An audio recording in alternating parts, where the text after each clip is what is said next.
अगला प्रश्न है 41। इसमें पूछा गया है रानी केतकी की कहानी के रचनाकार का नाम बताइए। तो विकल्प 4 दिए गए हैं, इनमें से एक का चयन करना है। तो चलिए देखते हैं विकल्पों को। लल्लू लाल, सदल मिश्र, इंशा अल्लाह खां, राजा लक्ष्मण सिंह, सितारे हिंद। तो एक विकल्प बताइए कौन सा यहाँ पर सही होगा। तो अगर आपने वीडियो को ध्यान से देखा होगा इससे पहले की, तो वहाँ पर आपको सभी प्रश्नों के उत्तर मिल गए थे। जो रानी केतकी की कहानी है इसके रचनाकार हो जाएंगे विकल्प सी, इंशा अल्लाह खां। ठीक है। और जो रानी केतकी की कहानी है इसका दूसरा नाम है उदयभान चरित। इसका भी आपने ध्यान रखना है, यह भी प्रश्न पूछा जाता है बच्चों को कंफ्यूज करने के लिए। अगला प्रश्न है यहाँ पर 42। इसमें पूछा गया है निम्नलिखित में से कौन फोर्ट विलियम कॉलेज कलकत्ता में हिंदी के अध्यापक थे। विकल्प में है इंशा अल्लाह खां, सदल मिश्र, राजा लक्ष्मण सिंह, सदा सुखलाल।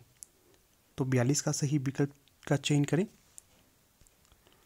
तो जो फोर्ट विलियम कॉलेज था यहाँ पर जो हिंदी के अध्यापक थे तो इनमें हो जाएंगे सदल मिश्र। इसी के साथ लल्लू जी लाल ये भी फोर्ट विलियम कॉलेज में हिंदी अध्यापक के तौर पर या हिंदी मुंशी के तौर पर चुने गए थे। तो कई बार ये प्रश्न इस प्रकार से पूछा जाता है कि जो फोर्ट विलियम कॉलेज है ये कहाँ पर स्थापित किया गया था। कलकत्ता में स्थापित किया गया था। और कब किया गया था? 1800 में स्थापित किया गया था। अगला प्रश्न देखते हैं। इसमें पूछा गया है इनमें से कौन कलकत्ता के फोर्ट विलियम कॉलेज से संबंध रखते थे। विकल्प में है लल्लू लाल, इंशा अल्लाह खां, सदा सुखलाल, भारतेंदु हरिश्चंद्र। तो चलिए सही विकल्प का चयन करें, क्या आएगा यहाँ पर। तो यहाँ पर जो सही विकल्प होगा तो वो होगा विकल्प ए, लल्लू लाल। लल्लू जी लाल थे, इनका संबंध फोर्ट विलियम कॉलेज से रहा है, ये मैंने आपको पीछे बता दिया था। अगला प्रश्न देखिए। अगले प्रश्न में पूछा गया है नासिकेतोपाख्यान के लेखक कौन हैं। बहुत अच्छा प्रश्न है ये, अक्सर परीक्षा में पूछा जाता है। विकल्प में है सदल मिश्र, इंशा अल्लाह खां, लल्लू लाल, इनमें से कोई नहीं। तो सही विकल्प का चयन करें 44 का। तो यहाँ पर सही विकल्प हो जाएगा विकल्प ए, सदल मिश्र के द्वारा नासिकेतोपाख्यान को लिखा गया है।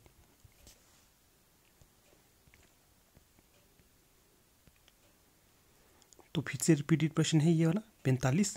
नासिकेतोपाख्यान के लेखक का नाम बताइए। अगला प्रश्न है 46। इसमें पूछा गया है इनमें से सदल मिश्र की रचना कौन सी है। बहुत सुंदर प्रश्न है दोस्तों, ये भी घुमा फिरा कर पूछा गया है।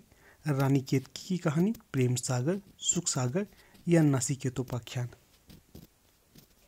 तो सही विकल्प हो जाएगा 46 का डी, नासिकेतोपाख्यान।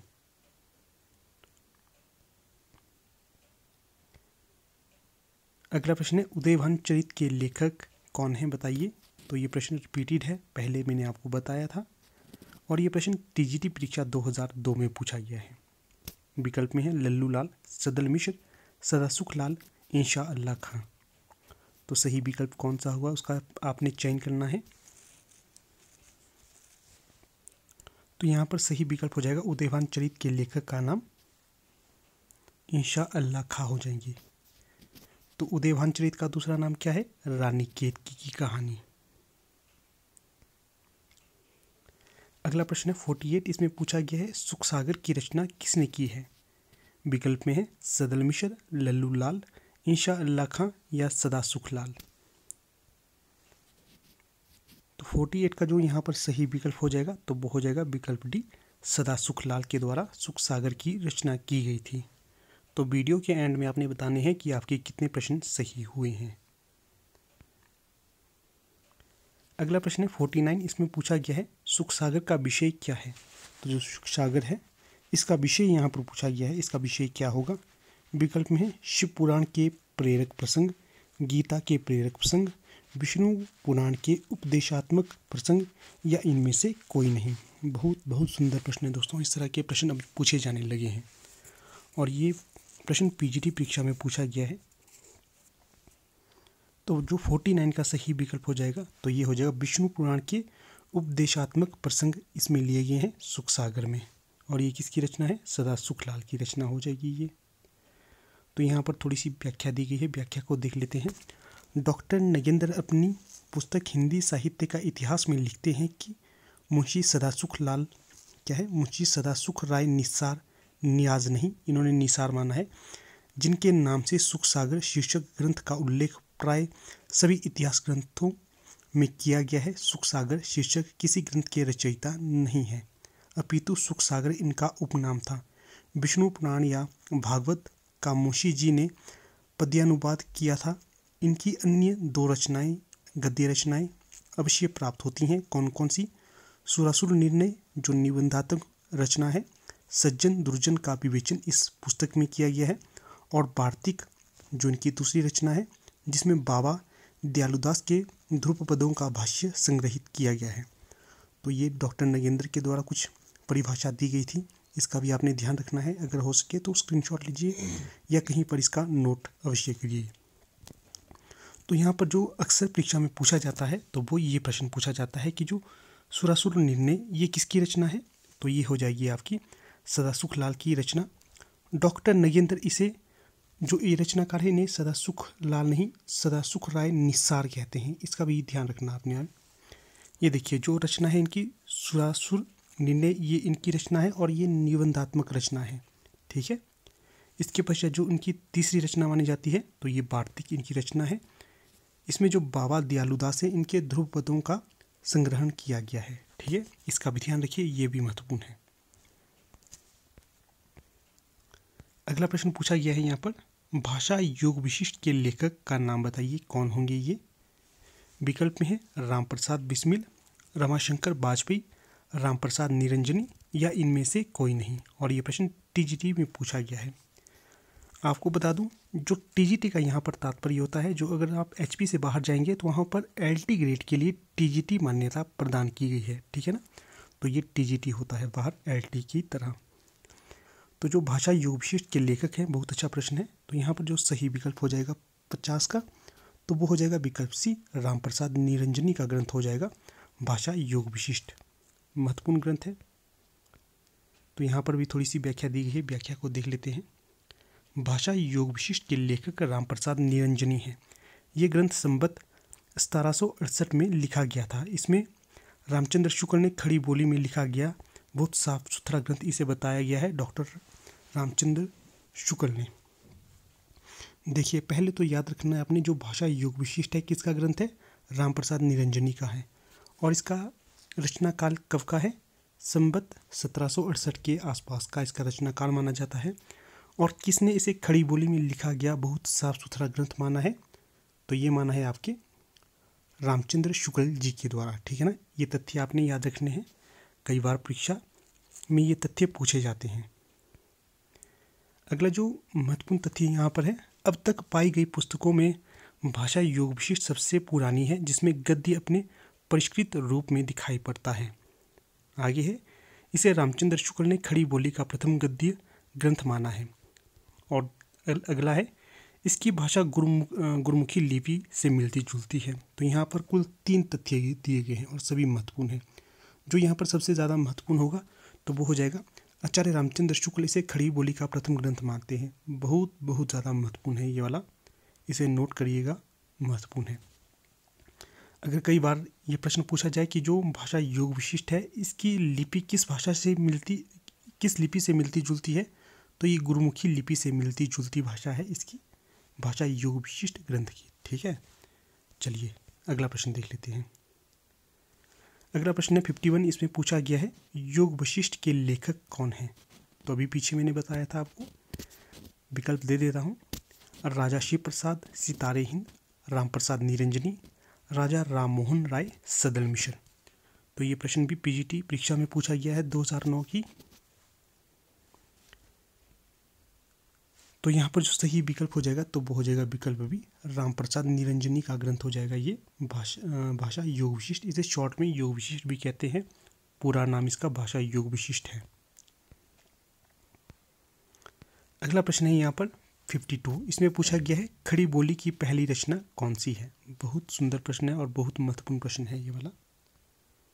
तो जो खड़ी बोली की पहली रचना मानी जाती है तो बताइए कौन सा होगा विकल्प में? विकल्प में है प्रेम सागर, नासिकेतोपाख्यान, ढोला मारू राधुआ, आशिया। तो सही विकल्प का आपने चयन करना है, कौन सा आएगा यहाँ पर? तो जो खड़ी बोली की पहली रचना मानी जाती है विकल्पों के अनुसार, तो वो हो जाएगी विकल्प बी, नासिकेतोपाख्यान। बी सही विकल्प हो जाएगा 52 का। यहाँ पर थोड़ी सी व्याख्या दी गई है, व्याख्या को देख लेते हैं।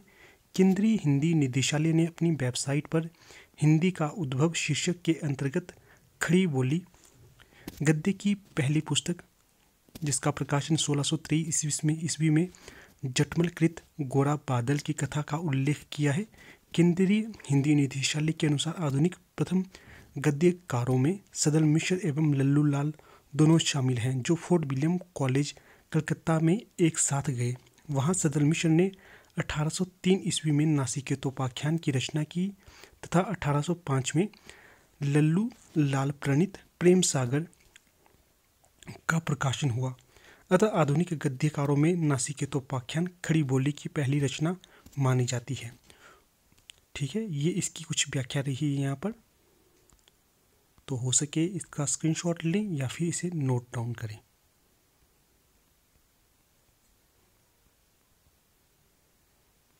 तो चलिए अगला प्रश्न देख लेते हैं। अगला प्रश्न है 53। इसमें पूछा गया है खड़ी बोली में जो खड़ी शब्द है उसका सर्वप्रथम प्रयोग किसने किया था। बहुत सुंदर प्रश्न है। विकल्प में है सदल मिश्र, भोलानाथ तिवारी, लल्लू लाल या हरदेव बहारी। तो 53 का सही विकल्प का चयन करें। तो सही विकल्प हो जाएगा सदल मिश्र। जो सदल मिश्र थे, इन्होंने खड़ी बोली में जो खड़ी शब्द है इसका सर्वप्रथम प्रयोग किया था सदल मिश्र के द्वारा। थोड़ी सी व्याख्या है यहाँ पर, व्याख्या को भी देख लेते हैं। नरेंद्र कोहली ने अपनी पुस्तक व्यंग्य गाथा में लिखा है कि पंडित लल्लू लालजी ने खड़ी बोली में गद्य का लेखन किया। फोर्ट विलियम कॉलेज में ही खड़ी बोली का नामकरण हुआ। खड़ी बोली के नामकरण का श्रेय गिलक्राइस्ट एवं सदल मिश्र को दिया जाता है। 1803 में खड़ी बोली का प्रयोग भाषा के रूप में पहली बार हुआ था। पूछा जा सकता है कब हुआ था, 1803 में, और किसके द्वारा किया गया था, गिलक्राइस्ट और सदल मिश्र के द्वारा। अगला प्रश्न है 54। इसमें पूछा गया है खड़ी बोली का पहला प्रयोग किसके द्वारा किया गया था। विकल्प में है बलदेव, लल्लू लाल, जॉन गिलक्राइस्ट, सुनीति कुमार चटर्जी। तो चलिए सही विकल्प का चयन करें। यहाँ पर क्या आएगा, तो जो 54 का सही विकल्प होगा यहाँ पर, खड़ी बोली का पहला प्रयोग किसके द्वारा किया गया था। तो एक तो थे जॉन गिलक्राइस्ट और दूसरे थे सदल मिश्र, इन दोनों ने किया था।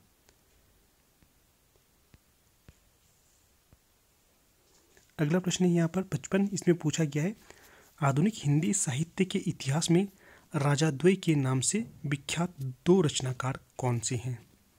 विकल्प में है राजा लक्ष्मण सिंह और राजा राधिका रमण प्रसाद सिंह, राजा शिव प्रसाद सितारे हिंद और राजा राधिका रमण प्रसाद सिंह, राजा लक्ष्मण सिंह और राजा शिव प्रसाद सितारे हिंद, या इनमें से कोई नहीं। तो चलिए 55 का सही विकल्प बताइए कौन सा होगा यहाँ पर। तो 55 का सही उत्तर हो जाएगा सी, राजा लक्ष्मण सिंह और राजा शिव प्रसाद सितारे हिंद को राजा द्वय के नाम से जाना जाता है और इन्होंने हिंदी के विकास में महत्वपूर्ण योगदान दिया है। ठीक है, चलिए अगला प्रश्न देख लेते हैं। यहाँ पर थोड़ी सी व्याख्या है, व्याख्या को पढ़ लेते हैं। फारसी पढ़े लिखे लोगों ने जनभाषा को फारसी शब्दों से बोझिल कर दिया था। इसे खेमे का नेतृत्व, जो ये खेमा था फारसी शब्दों के बढ़ावे का, इसका नेतृत्व किया था राजा शिव प्रसाद सितारे हिंद ने। इसकी प्रतिक्रिया में कुछ लोगों ने भाषा में संस्कृत शब्दों की भरमार कर दी। इस वर्ग के नेता थे राजा लक्ष्मण सिंह। राजा द्वय की प्रतिद्वंद्विता भारतेंदु के उदय काल तक चलती रही। तो शॉर्ट में जो यहाँ पर आएगा कि जो फारसी शब्दों से ढकी हुई खड़ी बोली थी उसका नेतृत्व किया गया था राजा शिव प्रसाद सितारे हिंद के द्वारा, और जो संस्कृत शब्दों से ढकी हुई हिंदी थी या खड़ी बोली थी उसका नेतृत्व किया था राजा लक्ष्मण सिंह के द्वारा। ठीक है, इसका भी ध्यान रखना है आपने। अगला प्रश्न है यहाँ पर 56। इसमें पूछा गया है हिंदी के प्रथम गद्यकार कौन है। विकल्प में है बालकृष्ण भट्ट, लल्लू लाल, भारतेंदु हरिश्चंद्र, राजा शिव प्रसाद सितारे हिंद। तो सही विकल्प का चयन करना है आपने। तो जो 56 का सही विकल्प होगा तो वो हो जाएगा विकल्प भी लल्लू लाल हिंदी के प्रथम गद्यकार के तौर पर जाने जाते हैं।